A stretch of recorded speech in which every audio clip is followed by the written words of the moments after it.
Hello, listeners. In tonight's episode of the Canadian Gothic, we're going to be exploring the tragic legacy that haunts the family of the two guests that will soon be joining us. It starts just over 50 years ago, back in 1975.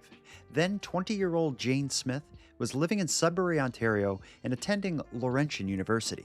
When the school year wrapped for summer break, she decided to stick it out in the city and pick up as many hours as she could while working at Canadian Tire. From all accounts, she was enjoying her time in Sudbury that summer. She had everything a 20-year-old could want: an apartment, roommates, a boyfriend, a busy social life. But there was also something terrible there. In the early morning hours of August 9th, something happened. Jane vanished without a trace, and despite the passage of over 50 years, her case has remained unsolved. In fact, it's almost more than unsolved. There seems to be absolutely nothing that even suggests a direction to begin looking. But we're going to try tonight. In this episode of the Canadian Gothic, we'll explore not only what is known about Jane's disappearance, but also the profound and lasting impact it has on the people who love her. To start, I'll be joined by Jane's younger brother, John Smith, who will share what it was like to lose his sister and how the decades of uncertainty has affected his family. And once John sets the scene for us, we'll move on a generation to John's daughter, Katie, who's devoted herself to investigating Jane's disappearance and speaking publicly with the purpose of keeping her memory alive. So let's get into it. Tonight, in this episode of the Canadian Gothic, we'll be discussing the disappearance of Jane Smith. You are listening to Canadian Gothic. I retired from de Havilland. I was a hydraulic mechanic for 31 years. 59, I had a few health problems, so I decided to retire. Other than that, my pretty ordinary life. I've been married since 1979. I have two girls, 42 and 40. Now, what's bringing us together is the story of your sister, Jane. Why don't you introduce her? Tell me a bit about Jane, a bit about your childhood and life together. Just tell me what your like, just to start, your memories of growing up with Jane. Well, my parents divorced very early. We were all quite young. There was three of us, Jane being the oldest, then me. I'm 2 years younger than Jane, and then my brother, Dave, he's a year younger than I am. They were divorced in the early 60s. We were all, I don't even think I was in grade school yet when that happened. So we lived apart for the most part when we were quite young. We used to see each other at least twice a year. Our family had a cottage, and we'd always spend a week there in the summer with her, and usually at Christmas time. And as we got older, we wrote letters a little bit, not much. I mean, teens when it comes to corresponding with, so it was it was pretty much hit and miss a lot. But I mean, we still continued to see each other a couple times a year until I was older. Once I got my driver's license, we were able to be a lot closer. We'd go out and visit quite a bit. Yeah, when you think of Jane as a young woman, like a lot of what we're going to be talking about is after she moved to Sudbury to attend school, which would have been around, like she's probably around like 18 or 19 at that point in her life when she left. She would have been 19, I think. So she would have been 20 in the late March of that year. She's. What brought her to, like, what was she going there to? She went to Sudbury to go to school. What was her plan with, what was she doing in school? She went to Sudbury to study social work. That was right up her alley. I mean, she was always somebody who was involved. She always wanted to be, if not in charge, then doing something to help. That's why Laurentian and social work appealed to her. Were you in touch with her often when she was there? And did you know what her life was like what she was doing in Sudbury outside of school? Well, she did a lot. She was on the student council there her first year. There was that. I think she had a pretty busy social life, but it seems like she knew an awful lot of people. She was working as well, right? She did. She took a job at Canadian Tire during the summer as she was staying in Sudbury. She didn't come home from Sudbury. Okay, so like when the school year ended, rather than come home for the summer, she stayed in Sudbury, got a job at Canadian Tire. Yeah, at Canadian Tire, yeah. So when she's in Sudbury working, planning to spend the summer there, I'm sure that life at that point would have been a little different than, school time when she probably had her nose in the books. Did you know much about her life in Sudbury, like other than maybe the odd phone call? Like, did you ever visit or anything like that? Yeah, yeah, well, phone call and a few letters, but yes, I did visit. Actually, it was the last time that I saw Jane. It was, I believe it was a long weekend in May, and I just drove up to Sudbury on a whim on the Saturday morning or Sunday morning, I think, just to go in and visit her unannounced, and just went up and knocked on the door. And she had two friends visiting her from Aurora, staying there, and we all went out for lunch, had a nice day, and um, but yeah, that was just a total, just on a whim, and that was the last time that I saw her. Where were you in the summer of 75 when she was working in Canadian Tire? We had a small farm, and we raised beef cattle, and that's where I was in Queensville. I just remember my mom and my stepdad Eric coming out to the farm to tell us that she had gone missing, and they were talking to my dad about raising money for a reward. Okay. What is your memory of your memories of learning that she went missing? So I'm imagining you're just doing your thing and they just lay it on you like that. Do you have any other memories of learning that something was happening with Jane? Well, I remember a fair number of things, but some of them about that time, it's all sort of blurry. We did go up to Sudbury a couple times. Once I think we met some friends of hers probably a week after she went missing, and we did some walking through parts of Sudbury, and like out near the mines and things like that. Just there was a whole bunch of people that went out.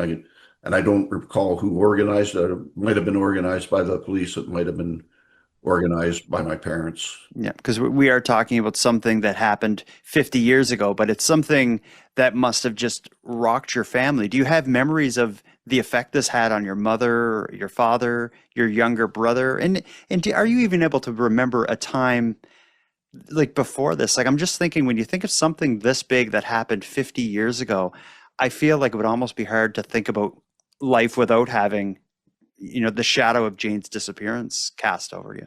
It's always it's always been in the back of my mind, and what triggers it could be anything that triggers a memory. It's you hear that they found a body somewhere, or on the news another person is missing, and so it just anytime that comes up, it just brings back memories of her. And uh, I wish I could say they were all great memories, but it's sometimes it makes me feel it's very hard for me. I didn't know how much I missed her until she was gone. Talk a bit about your how you saw your parents dealing with this. Uh, my mom hardly ever talks about it. Very, very, very little. She's 91 and lives with me now, and we never discuss Jane. It would just it's not good. It's really torn her apart. Mhm. She can't even I could never have a friend named Jane or things like that. It's That's that how that sensitive. intense. Mhm. Yeah, that's how sensitive it is. Like, when you think back over the last 50 years, has it always been that way? Like, was there a time when your mom and you would talk about Jane and what may have happened, or has this been something where it's like almost like a memory that has to be put away? Well, it's like a memory that has to be put away. Shortly after Jane disappeared, I would say like 1977, I believe. My parents were transferred down to the States. They worked in Illinois. When they were down in the States, I think that was the escape they needed to get away from it. Her room was never touched. It stayed that way and until they packed it up like a couple of years later when they were transferred. So that's, the room was at the end of the hall with the door closed, and I never opened it. It's just, Wow. that's that's the way it was. Yeah. Yeah. And what about for you as a younger brother, her younger brother living with this over the last 50 years? Like even now, again, 50 years later, I can see that you have a hard time putting it to words. But how would you say having an older sister go missing with no explanation for what happened, how has this affected your life? What changes do you think, or what parts of your personality at this point are a result of having dealt with this 50 years ago? Well, I think I'm a lot more cautious with my girls when they were younger. I always wanted to know where they were and what they were doing, probably to their annoyance, for the most part. But it's the not knowing that's Mhm. that's the worst part, and it's I'm just having trouble putting it into words how much it plays on you. When I think of her, it's always just hard. It Mhm. really is. But the amount of people that have contacted us that knew Jane and would tell us and have told us stories and about what she was like, and it just makes me feel even more that what she could have done as a social worker working with people, children. I think that's the one of the biggest losses for us is as to what she would have achieved, and I'm sure she would have achieved some great things. Cheated isn't the right word to use. I feel, yeah, maybe cheated is the right word to Mhm. use. I feel that I was cheated out of a lifetime with somebody who would have been special. Yeah. So you've already mentioned you have two daughters. My understanding is that this story doesn't stop with you. It's affected your mother's life, it's affected your life, but it seems now that one of your daughters, specifically Katie, seems to be the one who's almost like taking the lead on trying to understand what happened to Jane and speaking for the family as well. Like I've seen her in news reports about the 50th anniversary of Jane's disappearance. What is it like for you as the father to see now your adult daughter carrying the torch of dealing with the tragedy that's affected your family like this?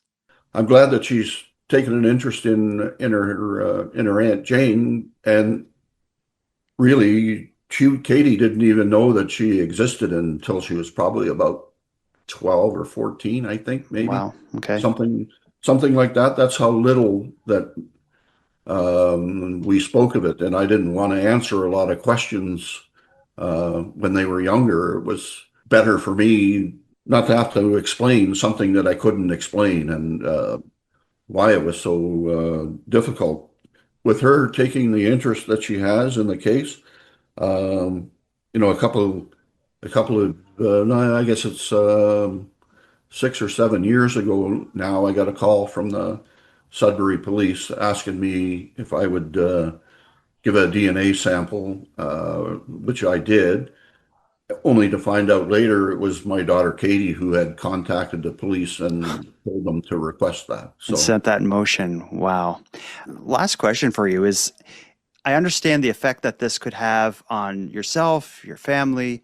I can understand the, um, I guess, positive feelings that some progress being made could have, specifically seeing your daughter Katie getting the wheels moving, just as you just described. But how important is it for you to see an explanation for what happened to Jane and get justice if appropriate? Like at this point in your life, with 50 years of this behind you, uh, is that your goal to have an explanation and justice? an explanation, uh, justice. I don't know what's justice now. If there is a person, they've carried this for 50 years as well. That's probably punishment enough. I'd like, I've talked with Katie about this numerous times. We're both of the opinion that if somebody would just say something, just tell us. Just want to know. We just want to know. And if they're, and I don't really care about the consequences anymore. Uh, 20, 30 years ago, I didn't feel that way, but now I don't see the point. Probably the person who is responsible for this is in their 70s with a family of their own, and what would do to them. Mm. Some mistakes you can't correct anyway. So what is the point of ruining another family's lives to uh, if somebody would just anonymously say this is what happened and this is where she is, that would be enough for me at this point.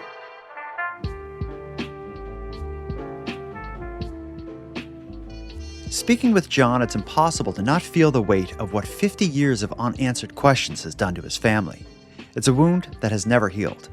But over the decades, those closest to Jane seem to have carried their grief privately, holding tightly to her memory while avoiding the pain of speaking about it, even amongst their loved ones. But for the next generation of this family, the experience is different, as you're soon going to hear. John's daughter Katie never knew her Aunt Jane, and that distance affords a kind of freedom. Rather than sealing Jane's story away as a painful chapter best left unopened, Katie has chosen to confront it head on. She's become the voice her family couldn't always bring themselves to be. Katie's been researching Jane's case, speaking out publicly, and pushing for answers before the passage of time makes the truth even further out of reach. So let's move our conversation forth one generation and speak with John's daughter, Katie. Your dad, John, told us a lot about you, but why don't you tell us about you? Yeah, so I'm Katie Smith. I am Jane Smith's niece, and John Smith is my dad. I was born in 1984. I know I should put my age on the internet, but I never got to meet my Aunt Jane. She went missing in August of 1975, so I was born about 9 years after she had gone missing. Do you have any memories of, as a child, like knowing that something had happened or seeing any hints that there was some kind of tragedy amongst your dad's family or amongst your family? Honestly, not really. My family's way of dealing with things is to not talk about it, and sort of burying it makes it easier and more bearable, is what I'll say. My grandmother did treat my sister not better than me, but she was definitely her favorite growing up. And looking at pictures of Jane, once I knew about her, they do have a striking resemblance to each other. And I do think that my sister probably looks a lot like what Jane would have or should have looked like if she got the opportunity. Wow. Well, tell me how you first learned about Jane. Like, I understand it wasn't until you were like a teenager before you even learned that this had happened. Yeah. So I probably was 15, 16 when my dad finally told me about Jane. I found a Bible with her name scribbled in the front page, and I was like, well, who is this? And I think that's really how the conversation happened. He didn't tell me much. It was hard for him because he didn't have any answers. So it's one thing to be able to tell you that my sister went missing, but he couldn't tell me anything more than that. And I think that was really hard for him. So when he initially told me, I was a teenager, but we didn't talk about it again really well till I was in my 20s. And other than, like, it's one thing when you and your dad in private sit and have this very brief chat about what had happened, but even before your 20s, did you speak to anyone else in your family about it? Because I understand from talking to your dad that, like, your grandmother wouldn't even broach the topic. Like, did you bring it up with anyone else? I've talked to about a bit with my mom. My mom never met Jane either, so she didn't know much, but she knew a bit more than I did. But no, we never discussed it with my grandmother. It's just too painful for her. Yeah. So it was kind of like almost like a tragic secret, or it was just this unspoken tragedy. I can't help but think it'd be like this like dark elephant in the room anytime the family got together after I knew that this had happened. I'm like you, I'm a very curious person, so it would pain me to not be able to talk to people about it. Now, you said it wasn't until you were around 20 that you started to dig into Jane's story. Tell me about that. Tell me about like your first steps of stepping out of, I guess, like the cone of silence to try to learn more. How did that happen? What did you do? Yeah, so basically just the internet really was the place that we went. I mean, it is surprisingly difficult when your dad's name is John and your aunt's name is Jane to find information on the internet. Smith, John and Jane Smith. Jane Smith, yeah.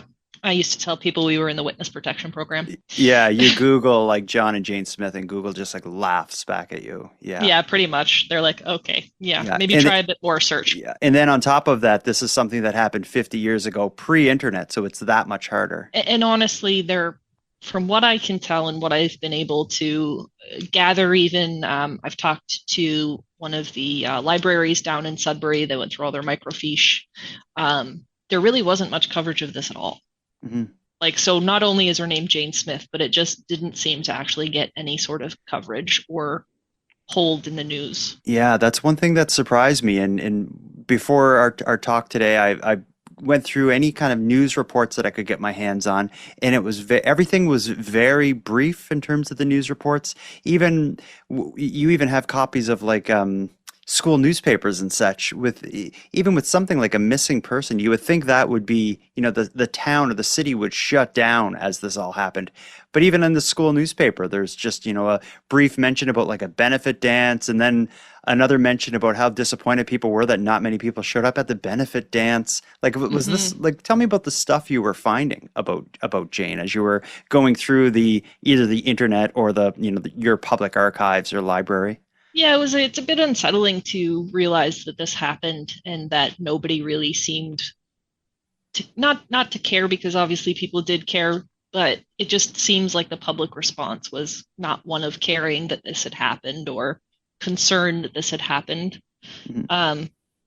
I mean, I remember reading that it was the morality division of the police who were investigating, which, I mean, I'm not from the 70s. I don't really know what that means, but like there's implications in 2020 that probably aren't what they are, but it just makes you wonder, especially when you know that like pretty much any newspaper article is just recycled the same facts over and over again. It's never anything new. It's never anything more than straight facts. Like you read it, it just reads like Jane, this date, this time, this is what she was wearing. Done. No personality, nothing about Jane, just the cold facts of what had happened. But despite that, you have been able to put together quite a bit of information as well as connect with people close to Jane or people that knew Jane back at the time she went missing. So how did it turn from you reading a couple newspapers that didn't have much information to it getting to the point where you're like finding people who actually knew her?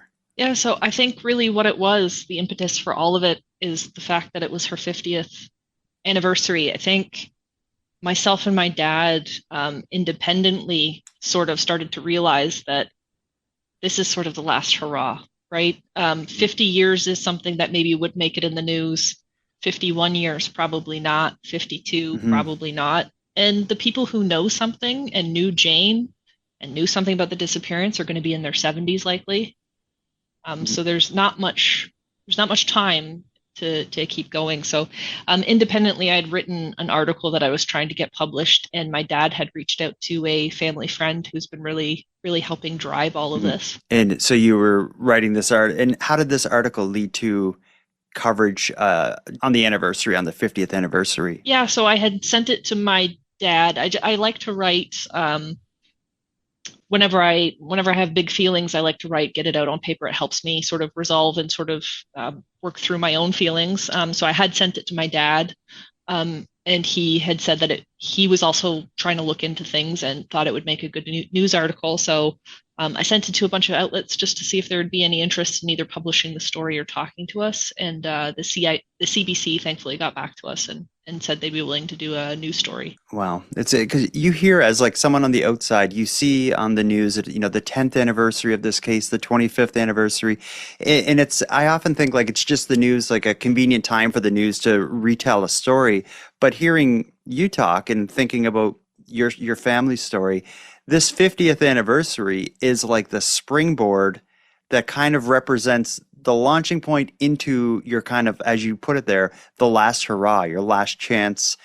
Again, because by the time the next big anniversary comes up, the 60th, the 70th, 75th, there's a much higher chance that people close to Jane's disappearance would not be here anymore, if they're even still here now, 50 years later. Yep. So let's talk a bit about the timeline surrounding Jane's disappearance. And I guess we can start right with her time living in Sudbury.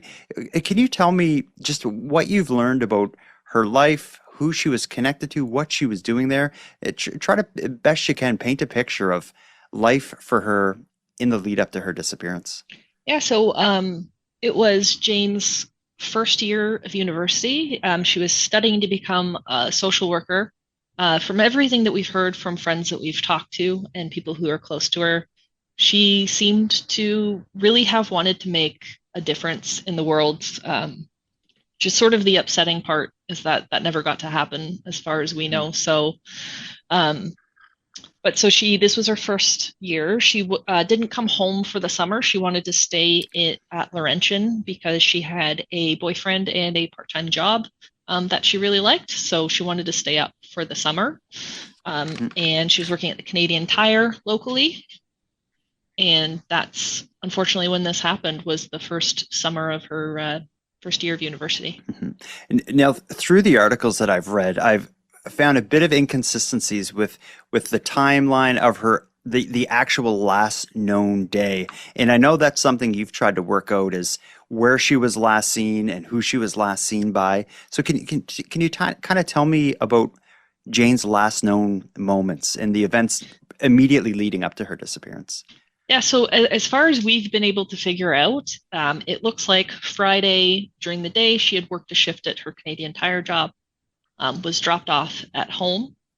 Her boyfriend at the time worked at a bar, I believe, or somewhere locally. And so after his shift, as was sort of their routine, he came over to see her. I believe that was between midnight and 1 a.m. He stayed for a short period of time, went home. All of the news articles that we've been able to find have mentioned that her roommate saw her at 2 a.m. We really would like to speak to that roommate if she's still out there, just to get her side of the story, because from what the boyfriend has said to us, the roommate was likely asleep. So we're not sure if she did see Jane that night, if she didn't see Jane that night. What happened in the morning. All of the news articles say that the roommate was the one that noticed she was missing at 7 the next morning. So that would be Saturday morning. But we don't know if she simply got up to go about her day and she just assumed Jane was still sleeping and then left for the day, or when she got up, was Jane actually not there? Did she notice that Jane actually wasn't home?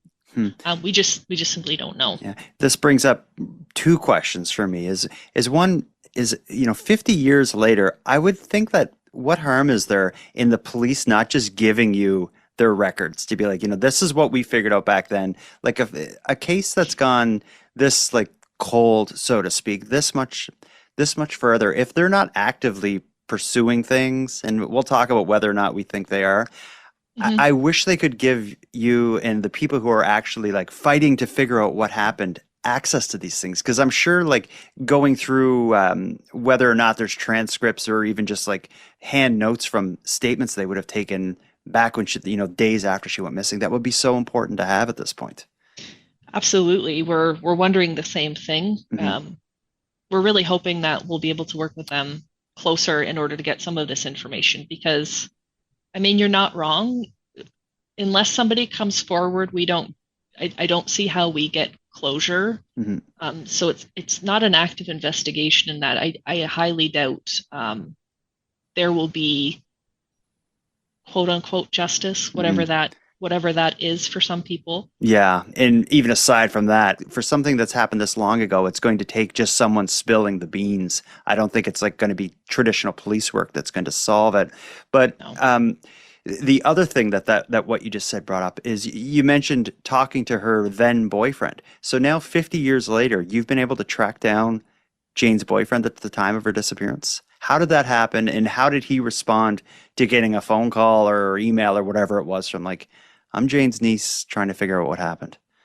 Yeah, so we got really lucky. He had seen the coverage in the CBC. He saw the article that the CBC wrote, and he actually reached out to us. It was wonderful. Yeah. So it worked, what you and your dad kind of planned. That's pretty wild. So how did without giving too much personal stuff, how did he reach out? What did he say? Like, tell me about that, because that's a special moment. It was really nice to speak to him. it was nice for my dad to speak with him because he does sort of remember a lot about what happened in the aftermath and sort of meeting her boyfriend at the time and just talking with him. So it was nice for them to get to chat about Jane, and he was very kind and reaching out to us and talking to us about Jane, what she was like, sort of what he remembered. Yeah, it was really nice to talk to somebody who was that close to her, especially that close to when she had gone missing. I can't imagine how he felt when he saw this on the news and taking the steps to contact you and connect with your dad and everything. I would imagine it was much like the goosebumps that I got when I was at work and I got that email and I was like, wait a minute, I know this person's name. Which email? From the CBC saying that he had reached out. They gave me his contact information. So that's how it happened. Wow. Yeah. Okay. Yeah. Wow. But we only knew his name. So when I saw the name pop up on the email, it was very shocking. You've mentioned you've been unable to find a lot of in-depth reporting on Jane's disappearance, but did you find anything related to any kind of searching or searches or investigation? Because when you hear of something like this now, if a young woman goes missing in 2025, there are civilian searches. People are, there's a Facebook page, all this stuff is happening. Do you have any idea how they handled this 50 years ago? So we don't really. I will say the only thing that we have been able to learn, and this is not just from my dad, but from a newspaper article that I did find, was that my grandmother and Jane's father had put up reward money, and there was that dance that was also trying to help with reward. But from what I can tell, there wasn't much of a search. But again, this is looking back 50 years on, so we really don't have much of an idea about how this was handled, to be quite honest. Yeah, I mentioned briefly the dance that was held to raise money for the reward. You know about the dance and kind of the fallout after it through things that were written in a school newspaper. Can you tell me about that? What you found? What's the story with this dance? Yeah, so it was held, I believe it was in October, if I'm remembering correctly. And from the news article that we found in the Laurentian newspaper, it was basically somebody who was in the social work class with Jane, sort of admonishing people for how poorly attended the dance was. But that is one person's perspective, and I'm guessing if somebody is willing to write an article into the newspaper that it was poorly attended. Yeah, I've never seen anything I've seen a copy of this post dance letter in the newspaper. I've just never seen anything like that before. It just seems like it's from such a different time, and I guess it was 50 years. Turns out that was a different world back then. For sure. Yeah. Well, at any point from Jane's disappearance to present, was there ever developments, or was there ever a feeling that something was about to happen? Often in a story like this, there's these moments where it gets close and then it's just the rug's pulled out from underneath your family. Do you have any stories like that? No, it was never close. There was never any progress that we have ever been made aware of. There was one story that I'll share that is really difficult for me to actually talk about.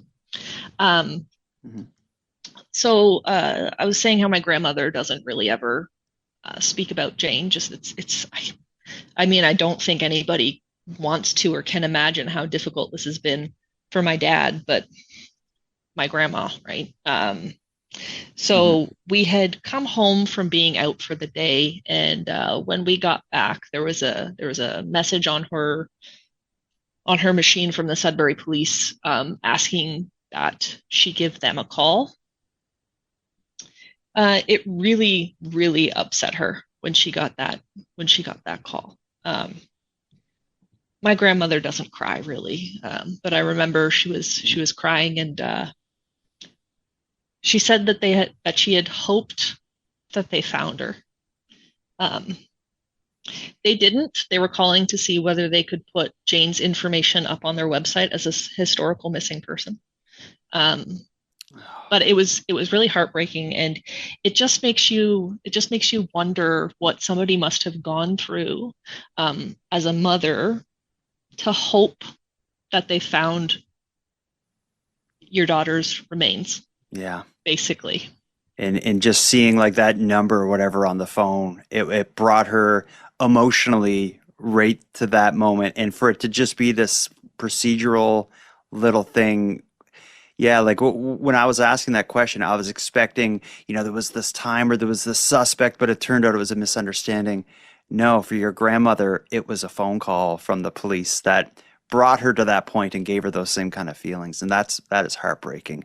And as someone who, like both you as well as your father have said that your grandmother doesn't go there, doesn't approach the topic at all, that call made her or forced her, at least within that moment. And that is so sad that for 50 years she's lived with that. And as a parent myself, I don't even want to try to think about how that would feel. And we're really hoping that that it has been 50 years, that people have grown up, had families that maybe know something and sort of can try and put themselves in my dad and my grandmother's shoes, and really think about what they know, and hopefully come forward, either call Crime Stoppers completely anonymous, and just let us know what you know. We need resolution to this. So Yeah. we're really hopeful that sort of is something that they can think about as well. Yeah. And your dad had made it clear that he's not interested in like quote unquote justice. What he's interested in is getting an answer and bringing Jane to rest in a respectful way. What are your thoughts on it? Like, because your dad has been living with this for 50 years. You not as much. Do you feel the same way as him? So me and my dad have talked extensively about this, just especially recently. So really, when we talk, my stance and my dad's as well, is that our family has been destroyed and victimized by this. We're not interested in doing that to somebody else's family. At this point, it's been 50 years. Somebody had to live with this for 50 years with what they've done. I think that's punishment enough, and we're not interested in punishing somebody's family and making them sort of reevaluate what they know about their father, their grandfather, their loved one. I'm not interested in that. There's no justice in that. It's been 50 years. I think that's enough. Yeah. We just want Jane home, and we just want answers about what happened. And in Jane's story, it's hard to even speculate or theorize on what may have happened because there's so little known. But is there any like theory or suspects or leads or anything, or is at this point, as far as we know, sometime after her boyfriend visited, she went missing and wasn't noticed and that wasn't realized until the next morning when her roommate saw her, based on what we figured out through articles. Like, is there any more to it? That's pretty much it, honestly. We don't know anything else. What we've sort of been able to piece together is she did not show up for her shift at Canadian Tire, and sort of that's when somebody went to go pick her up, sort of when they sort of put the pieces together, because obviously waking up and your roommate not being home is not cause for concern, but not showing up to her job was very unlike Jane. And so that's sort of when the alarm bells started to go off. And she was reported missing to the police that evening, from what we've been told. We've also sort of been told that, not that they didn't take it seriously, but obviously this was a 20-something-year-old woman who was missing for probably at this point less than 24 hours. So it wasn't until my grandmother could make it up. I believe we don't even really know when that happened, sort of timeline wise. I think probably Monday. So this would have been Saturday or Sunday that they noticed she was missing. And either, I think Sunday or Monday, my grandmother actually made the 4-hour trip up to Sudbury, and that's when they actually sort of launched the investigation, which is obviously, we do know that 48 hours is key. So it doesn't seem like much in the way of an investigation was undertaken until that time. And I think that's why what you're doing now is so important, where you're trying to reconnect with people that may have some information or may have been connected to Jane in some way. Your dad spoke about that as well. You've already mentioned this idea of connecting with someone like Jane's roommate specifically. Do you want to call, like, is there any people that you want to hear from or you would like this passed on to? Because I'm sure there are listeners of my show in the Sudbury area that may have a connection to somebody.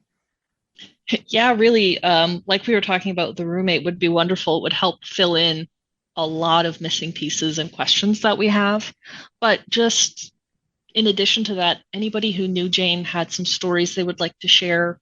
Any piece of information, as we all know, it's not even sort of about getting a resolution to her case so much as it is a lot of the times it's just nice to hear people's memories of Jane.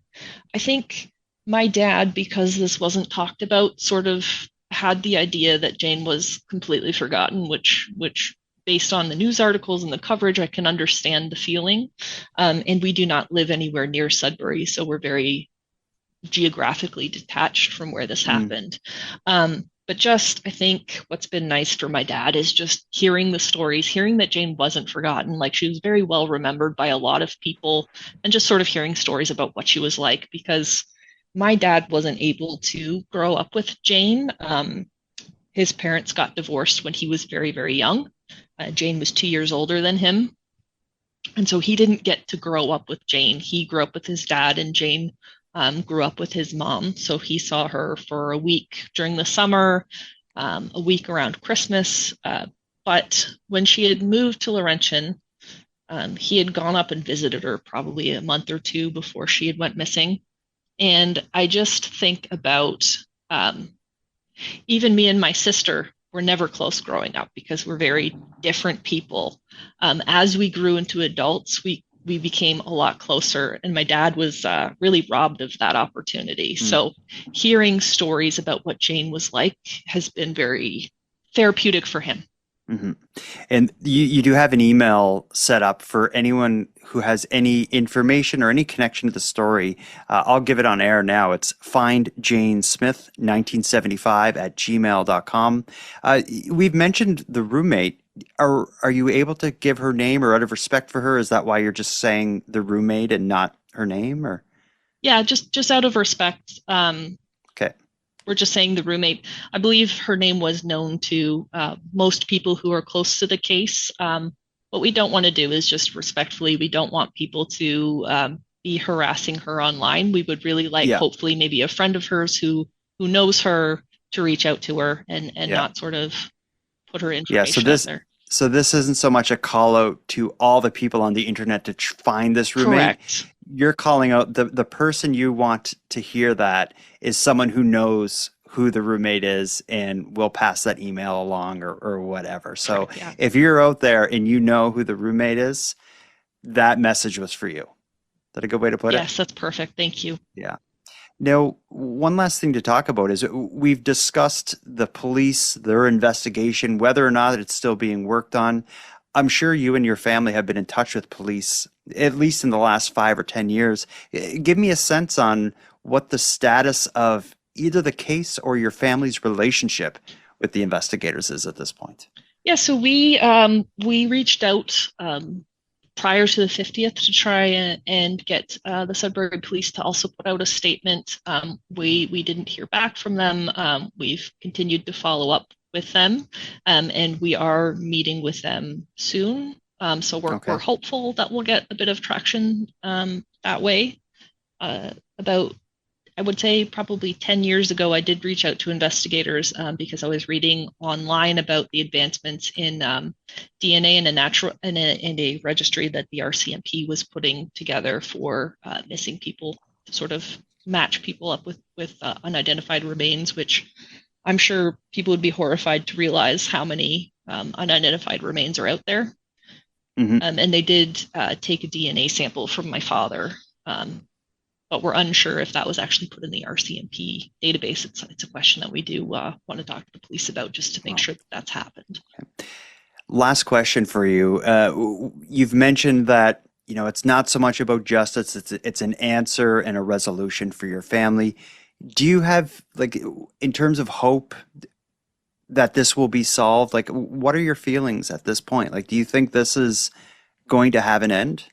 I think that this is definitely quote unquote solvable.